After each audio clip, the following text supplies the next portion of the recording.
साथियों, आप सबको लोहड़ी की बहुत बहुत शुभकामनाएं। एक जानवरी कहते होंगे उसको, गिरगिट को क्या कहते हैं? जानवरी होता है। बीजेपी ने गिरगिट को भी एक रंग सिखा दिया। जिन्हें लाल आंखें दिखानी थी उनके लिए लाल कारपेट बिछा दिया। ये एक वीडियो चलाइए जो पीछे चल रहा है। हमें ये दिक्कत नहीं है कि चीन की CPC, communist party of China के लाइजॉन डिपार्टमेंट के जो शीर्ष डेलीगेशन है, उनका स्वागत कल बीजेपी के मुख्यालय में हुआ। हमें इस बात की दिक्कत नहीं है। जब बीजेपी विपक्ष में थी तब भी लगातार इनसे मिलती थी, वहां जा जाकर मिलती थी। आरएसएस वाले जा जाकर मिलते थे, ट्रेनिंग लेते थे, ये राम माधव एंड कंपनी। इसकी भी दिक्कत नहीं हमें, क्योंकि आपसी संबंधों में राजनीतिक दल दूसरे देश के राजनीतिक दल से मिलते हैं, उसमें प्रॉब्लम नहीं है। हंसते मुस्कुराते फोटो पोस्ट की इसमें आपको दिखेगी अभी, हमें उसमें भी कोई दिक्कत नहीं है। चलिए करिए आप। दिक्कत मीटिंग से नहीं है, दिक्कत संवाद से नहीं है, दिक्कत है भाजपा के दोगलेपन से, दोहरेपन से, ढोंग से, मक्कारी से। दिक्कत इससे है। अरे साहब एमओयू हो गया, 10 साल से बोलते रहे एमओयू हो गया, एमओयू हो गया, और खुद देखिए क्या कर रहे हैं। दिक्कत है कि आपकी बैठकों का नतीजा क्या निकलता है। दिक्कत इससे भी नहीं है कि 9, 10, 11, 12 बार प्रधानमंत्री शी जिनपिंग से मिलते हैं, झूला झूलते हैं, उनके आगे हाथ बांध करके यूं सर झुका के खड़े रहते हैं, उससे भी दिक्कत नहीं है। चलिए ये भी मान लेते हैं, अपना अपना चरित्र होता है, अपनी अपनी रीढ़ की हड्डी होती है, उनकी इच्छा, उससे भी दिक्कत नहीं है। रीढ़ की हड्डी नहीं है, उससे भी दिक्कत नहीं है। दिक्कत है इस सब का नतीजा भारत के लिए क्या होता है। दिक्कत आपकी नीयत में है। हमें दिक्कत आपकी नीयत से है, हमें दिक्कत आपकी इन तमाम बैठकों से जो बंद दरवाजों में होती हैं, उसके बाद जो खामियाजा देश भुगतता है उससे है। यही अगर हमारे नेताओं से मिलते तो ये लोग बोलते देखो देखो ये माओ ज़ेडोंग का रिश्तेदार है भाई कांग्रेस पार्टी, हमारे लिए तो तुरंत सर्टिफिकेट आ जाते हैं। संघ के लिए नहीं आएंगे। वैसे संघ का मतलब क्या है? चीन की कम्युनिस्ट पार्टी से मिलना हमें नहीं समझ में आता। क्या सांस्कृतिक आदान प्रदान हो रहा है? क्या है ये? दूसरी बात ये कि जो डावाडोल नीति है चीन की, भैया आवाज मत करिए प्लीज, जो डावाडोल नीति है हमारी चीन के प्रति, ना केवल चीन के प्रति, जो पूरी विदेश नीति की मैं बात कर रहा हूं। अमेरिका ने डांटा तो चीन के पास चले गए, चीन ने डांटा अमेरिका के पास चले गए। कोई बच्चे हो, इधर से डांट पड़ी उधर चले गए, मम्मी ने डांटा पापा के पास चले गए, पापा ने डांटा मम्मी के पास चले गए, दोनों ने डांटा नाना नानी के पास चले गए, दादा दादी के पास। क्या मजाक बना रखा है साहब आपने? ये विदेश नीति है, इसको गंभीरता से लीजिए। ये हम बार बार कहते आए हैं। हमें कहेंगे साहब चीन के झालरों को बैन कर दो, मत खरीदो चीन के झालरों को, और खुद इलेक्ट्रॉनिक क्षेत्र में उनका निवेश मांगेंगे, धौलेरा में उनको जमीनें देंगे।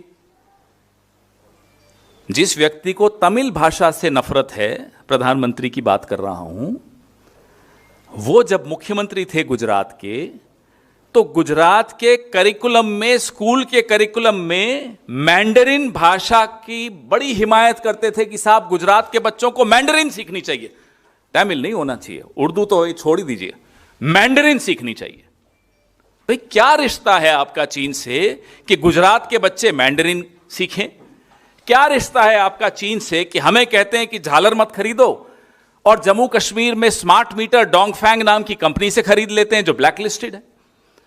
चीन आपके मैप बदलता है, आप बदला ऐप से लेते हो, साहब ऐप बैन कर दो। ये क्या है?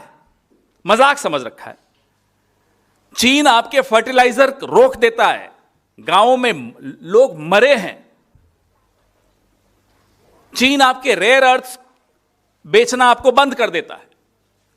कितना नुकसान भारत को उसका झेलना पड़ा। लेकिन आप जरा वो चलाइए, क्लीन चिट वाला वीडियो चलाइए जरा। ये 19 जून 2020 को तो हमें मालूम पड़ा कि नरेंद्र मोदी चीन से कितना डरते हैं। पहले तो ये बात दबी हुई थी, छिपी हुई थी।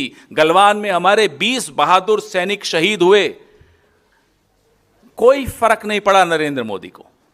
चलाइए क्लीन चिट 20 जून को। यह इतिहास में दर्ज हो चुका है, आने वाली पीढ़ियां माफ नहीं करेंगी नरेंद्र मोदी को, क्योंकि पूरे विश्व को समझ में आ गया कि एक ऐसा व्यक्ति, एक बहादुर देश, एक बहादुर सेना, लेकिन एक ऐसा व्यक्ति प्रधानमंत्री बना है जिसको जरा सा डराओ वो पूरा डर जाता है, थर थर कांपता है, क्लीन चिट दे देता है। एक ऐसा व्यक्ति इस देश का प्रधानमंत्री बन गया है जिसकी तारीफ कर दो माय फ्रेंड नरेंद्र मोदी, कह दे डोनाल्ड ट्रंप, बिछ जाते हैं साहब, पूरे के पूरे बिछ जाते हैं। कोई तारीफ कर दे तो उनकी गुलामी कर देंगे, कोई डरा दे तो हाथ आगे बांध करके सर झुका के खड़े हो जाएंगे।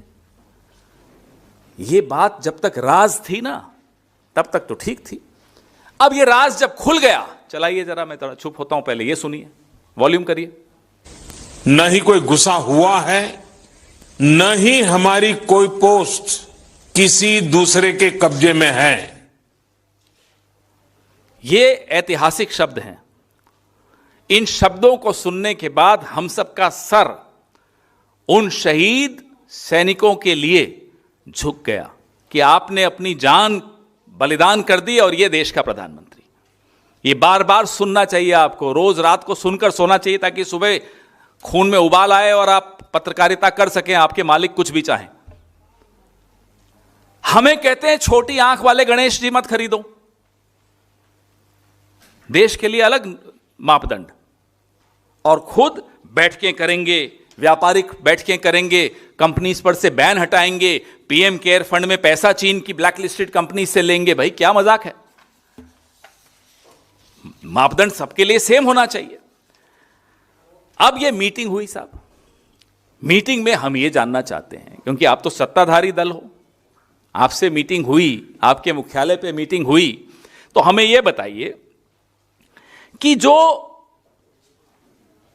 चीन ने हमारे हितों पर कुठाराघात किया है, क्या उस पर चर्चा हुई? गलवान से लेकर लद्दाख से लेकर, और अब जो नया कल जो दावा किया है उससे शख्सगाम घाटी कश्मीर, कल ही बैठक हुई और अभी दावा भी हो गया कि शख्सगाम घाटी जो है कश्मीर की वो चीन की है। क्या आपने इस पे चर्चा की? बंद कमरे में ही सही, लाल आंख दिखाई? यह जानना तो देश का हक है।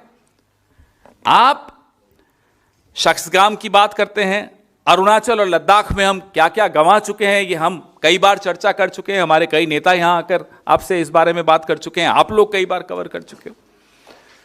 लगातार हम चीन के आगे सब कुछ गंवाए चले जा रहे हैं, और फिर ये बैठक भी होती है, बैठक को क्लोज डोर होती है, बैठक उनके मुख्यालय पर होती है, उनका स्वागत होता है, गर्मजोशी से होती है, सब कुछ कीजिए। उस बैठक के कुछ घंटों में शख्सगाम घाटी तक पे क्लेम, दावा चीन ने कर दिया। इसका भी जवाब दीजिए, इसका भी खुलासा कीजिए। ऑपरेशन सिंदूर में क्या हुआ? फौज के बहुत आला अधिकारी ने खुद बोला कि चीन पाकिस्तान को खुलकर मदद कर रहा था। क्या इस पर भी चर्चा? So few lessons that I thought I must. हाँ, चलाइए। As far as Operation Sindoor is concerned, firstly, one border, two adversaries. So we saw Pakistan one side, but adversaries were two, and if I would say actually four or three actually. So Pakistan was the front face. We had China providing all possible support, and it's no surprise because if you were to look at statistics, in the last 5 years, 81% of the military hardware that Pakistan is getting is all Chinese, 81% of that. So it's no surprise. And China, of course, the good old dictum, killed by a borrowed knife. 36 stratagems that China talks about, killed by a borrowed knife. So he would rather use the neighbor to cause pain than getting involved in the mud slinging match on the northern border. So that is what he's seen.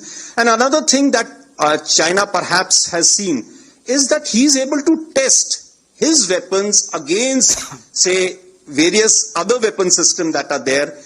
It's like a live lab which is available to. So it's a good.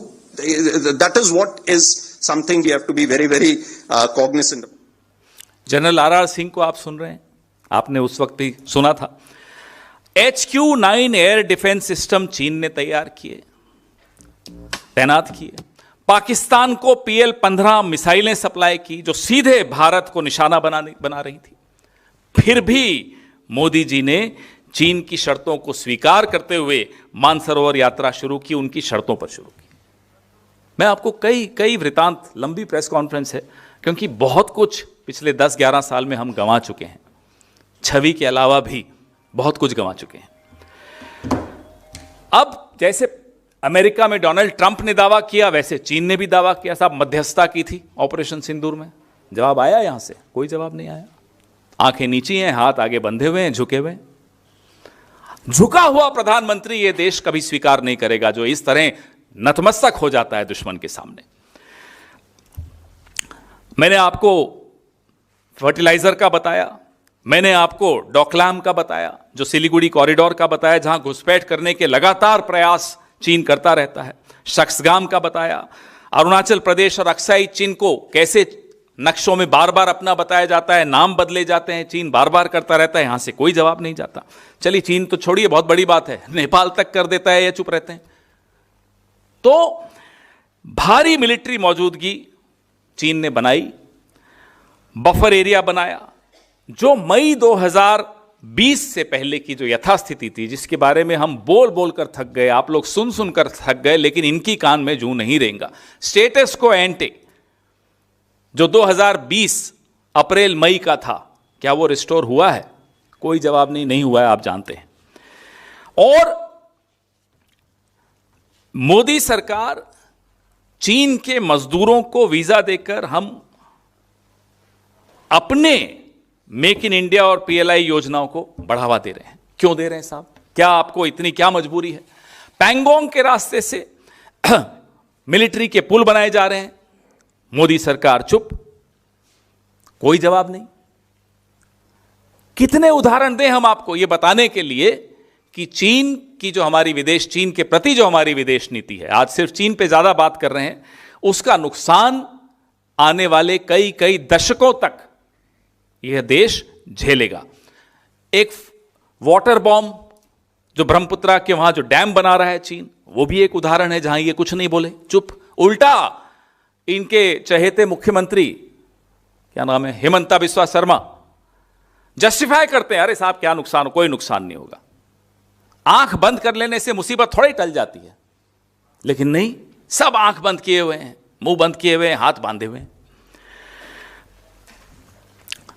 अब जो हम सवाल इनसे जानना चाहते हैं, पूछना चाहते हैं, हालांकि जवाब आएंगे नहीं, क्योंकि हिम्मत है नहीं जवाब देने की, ना इनके पास कुछ है बोलने के लिए। क्या बीजेपी इन तमाम बैठकों में, संघ भी इनसे जो बैठकें करता है, जो बैठकें हमें मालूम है उनकी बात कर रहे हैं, कुछ ऐसी बैठकें भी हुई हैं, हमें मालूम पड़ता है कि जो सार्वजनिक पटल पर नहीं आती, हमें आपको नहीं मालूम पड़ती, लेकिन बैठकें चलती हैं इनकी। क्या उन बैठकों में ये सारे मुद्दे उठाते हो? इसका जवाब तो देश को दीजिए ना। तो अगर जब ये मुद्दे आप उठाते हो तो वहां से क्या जवाब आता है, यह भी रिपोर्ट दीजिए। संसद में तो आप चर्चा भी नहीं चाहते हो चीन पर, पता नहीं क्या घबराहट है आपको कि कहीं राहुल गांधी जी, मल्लिकार्जुन खड़गे जी कहीं पोल पूरी नहीं खोल दें आपकी, वो तो रिकॉर्ड पे आ जाएगा। जब आप ये बैठकें करते हो तो क्या ये मुद्दे उठाते हो, और जब ये मुद्दे उठाते हो तो क्या जवाब आता है? जो आप लगातार भारत को नुकसान चीन की तरफ से पहुंचता है, इन बैठकों की वजह से पहुंचता है या इन बैठकों के बावजूद पहुंचता है? क्योंकि सबूत तो यही है कि ये बैठकों के बाद, जैसे अभी हुआ शख्सगाम घाटी का, तो अभी हुआ है, कल बैठक हुई और कुछ घंटों में शख्सगाम घाटी पर उन्होंने दावा ठोक दिया। क्या जो भारी ट्रेड इंबैलेंस है, जो असंतुलन है व्यापार का, उसके बारे में भी बात होती है? क्या भारत में चीन के सामान की जो बाढ़ आ जाती है उसके बारे में भी कुछ चर्चा होती है कि उस इंबैलेंस को कैसे ठीक करें, उस असंतुलन को कैसे ठीक करें, क्या उस पर बात होती है? क्या इन मीटिंग्स में चीन द्वारा भारत को रेयर अर्थ्स और विशेष तौर पे फर्टिलाइजर पर जो बैन लगा, अघोषित बैन था, चीन ने जो बैन लगाया, क्या उस पर चर्चा हुई? क्या कोई नतीजा निकाला आपने? क्या ऐसा कुछ बंदोबस्त किया कि आइंदा ऐसा न हो? भारत के किसानों के लिए सोचते हो जब आप ऐसी बैठकें करते हो? तो करिए बैठक। मैं कह रहा हूं फिर से, हमें बैठकों में दिक्कत नहीं होती रहनी चाहिए, लेकिन देश के हितों के साथ समझौता करने के लिए नहीं होनी चाहिए। देश के हितों से समझौता करने वाले के साथ जब आप बैठकें करते हो तो आंखों में आंखें डाल के सवाल जरूर पूछना चाहिए आपको और देश को जवाब दिलवाना चाहिए। क्या इन मीटिंग्स में पिछले कुछ सालों से चीन के अधिकारियों द्वारा अरुणाचल प्रदेश के कई भारतीय नागरिकों को हिरासत में लेने की भी बात की है? जरा वो भी बताइए। हमारे लोग बॉर्डर से उठा लिए जाते हैं, हिरासत में ले लिए जाते हैं, यहां से कुछ आवाज नहीं आती, चुप। कितना कितना हमारे हितों का आप समझौता करेंगे? क्या ऑपरेशन सिंदूर में जो चीन ने पाकिस्तान की मदद की, हथियार, टेक्नोलॉजी, जेट सब देने में जो चीन की भूमिका थी, क्या उस बारे में बात हुई इन बैठकों में? तो ये सब सवाल जवाब मांगते हैं। भारतीय राष्ट्रीय कांग्रेस बीजेपी से, प्रधानमंत्री से ये उम्मीद करती है कि पूरी जवाबदेही, पूरी पारदर्शिता के साथ हमें बताइए कि इन क्लोज डोर मीटिंग्स में क्या हुआ, भारत के कितने हितों का समझौता करके आप आए हैं, ये हमें जानना है। आपके सवाल।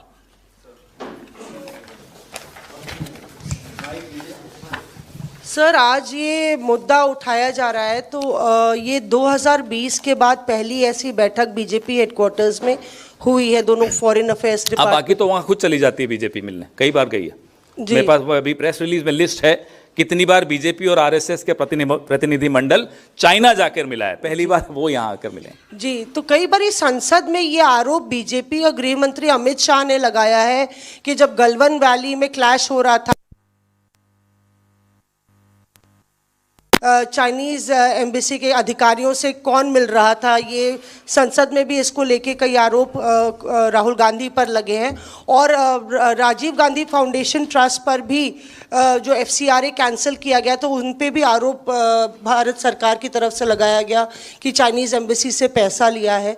तो आज आपको पता है इंडिया फाउंडेशन, जानती है ना, इसका नाम तो सुना है, किससे संबंधित है जानते हैं? इनके भी जरा लिस्ट देख लीजिएगा कितना पैसा चीन से कब कब लिया। विवेकानंद फाउंडेशन का भी जरा निकालिएगा। बात यह नहीं है कि आपने एज एनजीओ किसने किसको किससे पैसा लिया, किस लिए लिया। बात यह है कि आप सत्तारूढ़ दल हैं, पिछले 12 साल से आप सरकार में हैं, भारत के हितों के साथ लगातार समझौते हो रहे हैं, आप मुंह से आवाज नहीं निकलती, जब निकलती है, जब मुंह खोलते हैं तो क्लीन चिट दे देते हैं। सवाल यह है, क्या हम लोगों ने कभी क्लीन चिट दी चीन को? क्या भारत के हितों के साथ हमने समझौते किए? इनका एक चहेता एनजीओ है जिसमें विदेश मंत्री के सुपुत्र भी हैं, वो चीन से कितने पैसे लेते हैं जरा पूछिए। विदेश मंत्री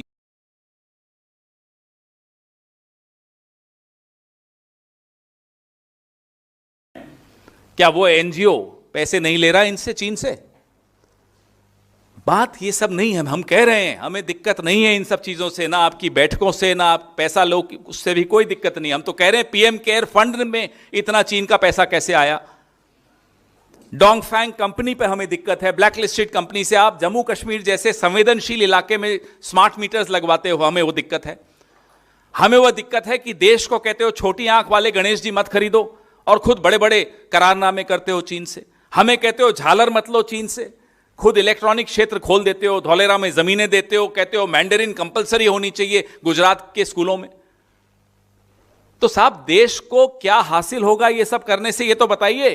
कभी लद्दाख में जमीन ले लेगा, कभी अरुणाचल प्रदेश में जमीन ले लेगा, कभी शक्सगाम घाटी पर दावा ठोक देगा। क्या है भाई ये?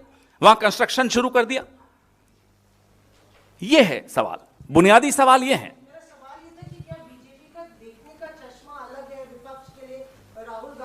हम तो कह रहे हैं, अपनी बात जब आती है तो आंखें बंद हो जाती हैं, मुंह बंद हो जाता है, मुंह जब खुलता है तो क्लीन चिट देने के लिए खुलता है।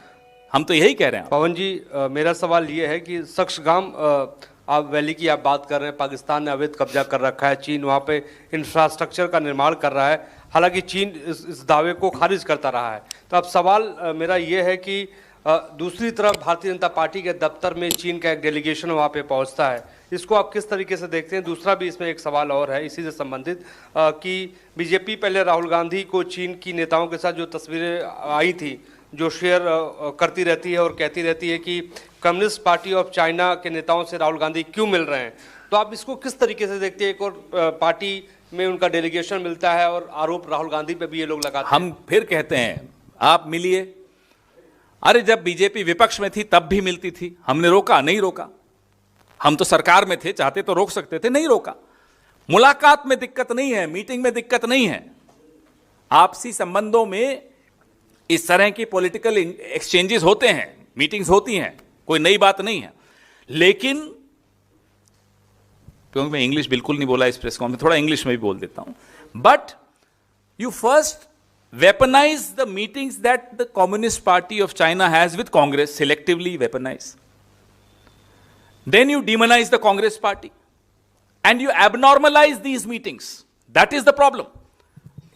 These are normal meetings. You cannot abnormalize these meetings just because it suits your politics for a few television debates. ये पूरी सरकार टीवी डिबेट्स के लिए, टीवी डिबेट्स के माध्यम से, टीवी डिबेट्स की वजह से चलाई जा रही है। क्या मतलब है साहब?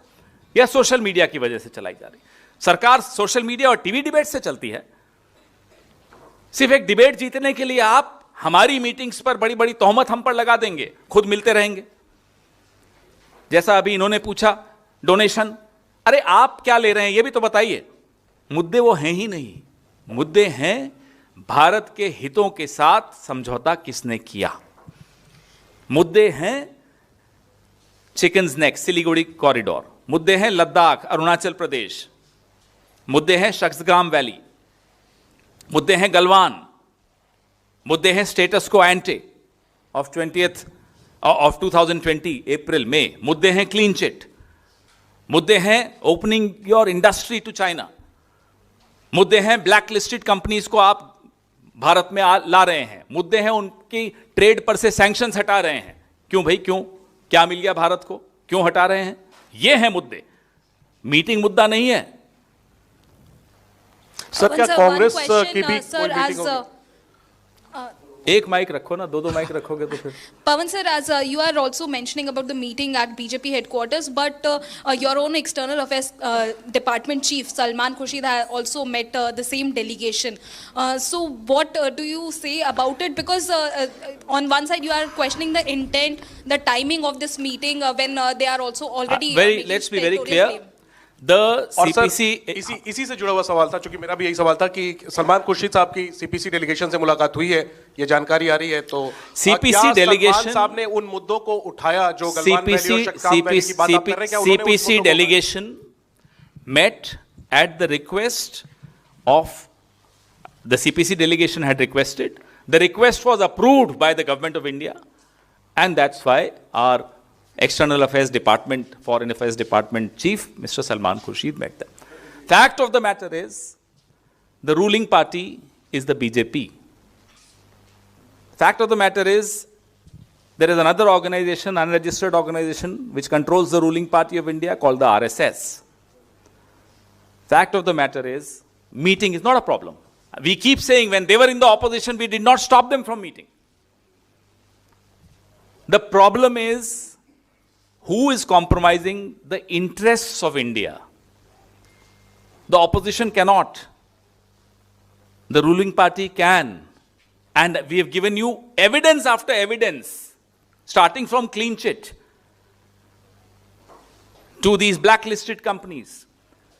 And we will not be able to give you a single evidence where India's interests got benefited, whether it's fertilizers, whether it's rare earths, whether it's the status quo ante of 2020. Give me one example where India stands to gain out of this foreign policy.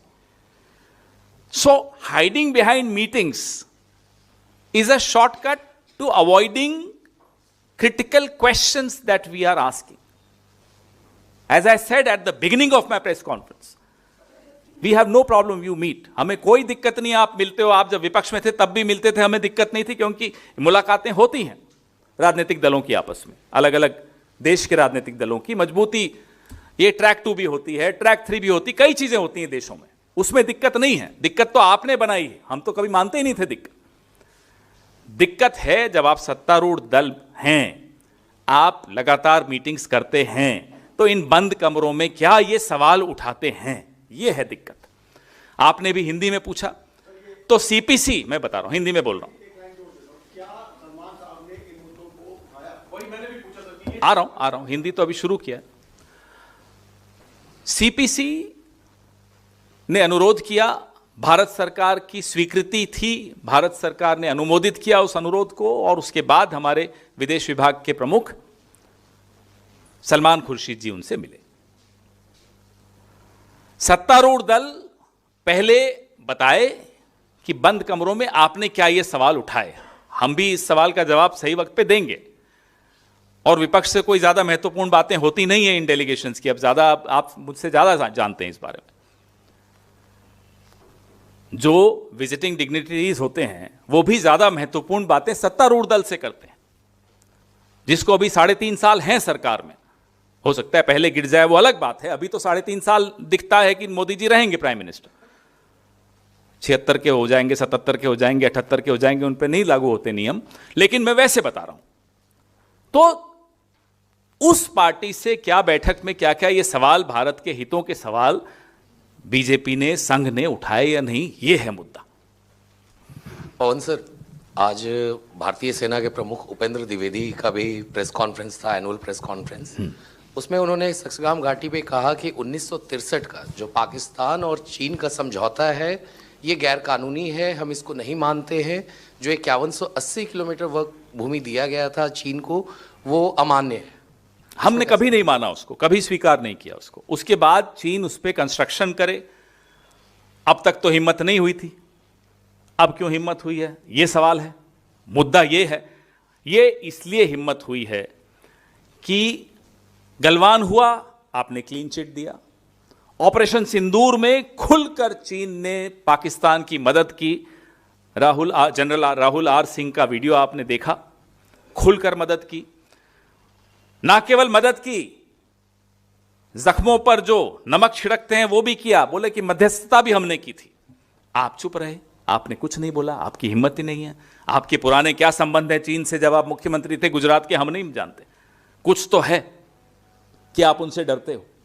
चीन आपके बारे में क्या जानता है, हम नहीं जानते, और जानना भी नहीं चाहते, क्योंकि कुछ अच्छा तो नहीं होगा. जो भी है, ऑपरेशन सिंदूर में आपकी चुप्पी चीन के प्रति, गलवान के बाद क्लीन चिट देना, पीएम केयर फंड में चीन से पैसा लेना, और लगातार भारत के हितों पर कुठाराघात होते हुए मौन रूप से देखते रहना, आंख बंद कर देना, मुंह बंद कर देना, ये आज उसका नतीजा है कि वहां कंस्ट्रक्शन कर रहा है जहां चीन को कंस्ट्रक्शन करने की हिम्मत अब तक नहीं थी. So there are two small questions. One is that the Chinese delegation has also met RSS General Secretary Dattatreya Hosable. Your reaction on that? And the other one is that the Congress has been raising the China issue during Parliament sessions time and again, but the government has not yielded for a debate on that. So, but in light of the recent reports that the government plans to remove the curbs on Chinese firms, do you think you'll raise all these issues and the demand for a discussion on China will be non-negotiable during the budget session? As far as the meeting with Dattatreya Hosable is concerned, we've always maintained that these non-state players should not be allowed to control state policy. RSS works behind shadows. It's a non-registered organization. And why should a non-registered organization, which is ashamed even of coming out openly, is allowed to control state policy, is allowed to do these meetings? They've been doing such meetings forever. What is it that they have to discuss? Culture? Well, I hope. But this is for the BJP and the RSS to answer. Number two, we and the entire country is aghast and surprised. Why is it that the BJP does not want any discussion on China in Parliament? What is it that the BJP is afraid of? Well, we all know what they are afraid of. But they should come out and have a clear, open discussion in the Parliament on China. And it's long pending.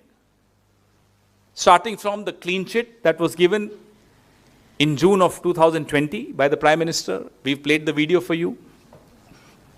And then, double standards. You advise us not to buy small eyes Ganesha, not to buy Diwali decoration which is made in China, but you go and have all kinds of agreements with their companies, open your doors for their companies. You take money from the blacklisted companies of China for PM Care Fund. You allow them to sell smart meters, Dongfang company of China. You allow them to sell smart meters in a sensitive state of Jammu and Kashmir. What is happening? What is it that you are afraid of? What does China know about you? Personally, I have no idea.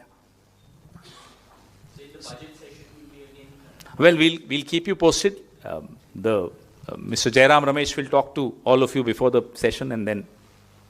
Sir, लोकतंत्र में opposition parties भी बहुत महत्वपूर्ण भूमिका निभाती हैं. आपने कहा कि भारत के हितों से जुड़े जो सवाल है क्या उन्होंने मीटिंग में उठाए बीजेपी के लोगों ने? आप अपना बता दीजिए प्लीज कि अगर मुलाकात हुई तो उठाए हैं तो वहां से क्या जवाब मिला? कि सीपीसी ने मुलाकात का एक रिक्वेस्ट भेजा, निवेदन भेजा. उस निवेदन को भारत सरकार की मोहर थी, बहुत महत्वपूर्ण है ये, और इसलिए हमारे विदेश विभाग के प्रमुख श्री सलमान खुर्शीद ने ये मुलाकात की. सत्तारूढ़ दल बंद कमरे में क्या, दरवाजे बंद करने के बाद क्या मीटिंग में चर्चा हुई, क्या मुद्दे उठाए, ये जानना हम सबके लिए ज़रूरी है. रही बात हमारी, तो हमसे इतनी महत्वपूर्ण बातें नहीं होती, वो भी हम बता देंगे, वो छोड़िए.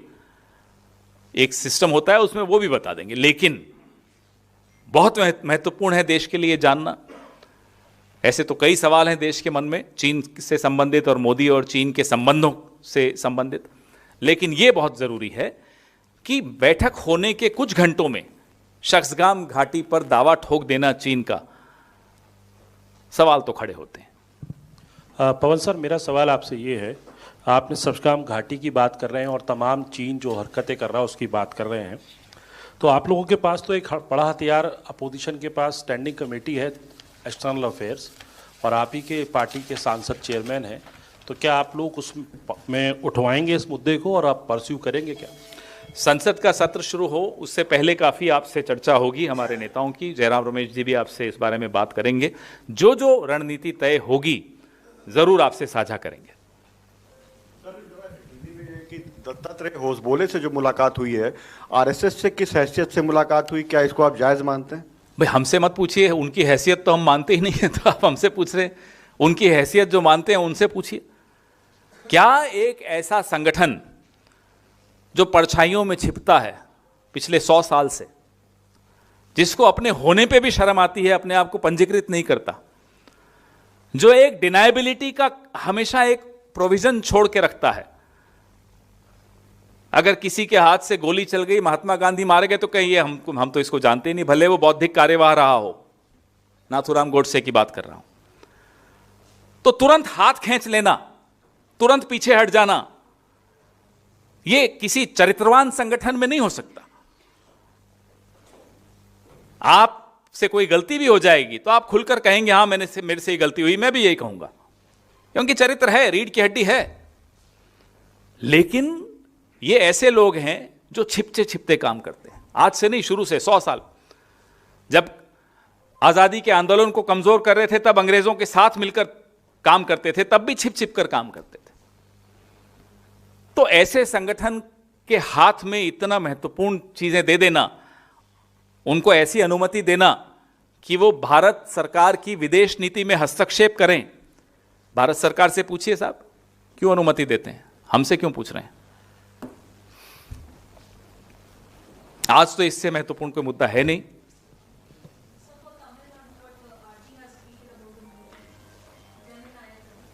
We'll talk about this. He's already tweeted, and that's the Congress party's thing. So I think this is an important issue. Please ask the right questions to the right people. In this case, it's the government of India, it's the ruling party of India. They cannot afford to have double standards.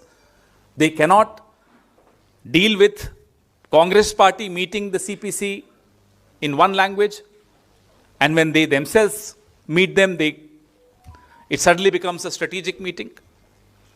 So these double standards need to be exposed. As I said, there is nothing wrong in political parties meeting. It's been happening. When they were in the opposition, they would meet the Communist Party of China. In fact, when Gadkari ji was the president, they also took a lot of BJP leaders to China for training by CPC.